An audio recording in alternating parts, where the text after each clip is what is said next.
Bilirsən, bu ruhun itirib hər hansı bir səbəbdən. Bu adamın ruhu yoxdur. Onu ilə sən Allahlı adam necə mübarizə aparırsan? Heç cür mümkün deyil.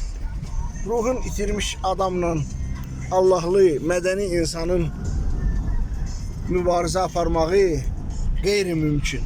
Qeyri-mümkün. O misal var, deyir, dinsizin öhdəsindən imansız gələr.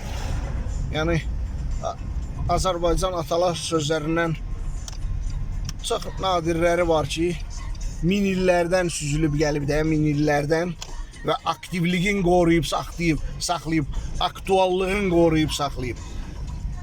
Dinsizin öhdəsindən yalnız imansız gələr. Onun başqa yolu yoxdur.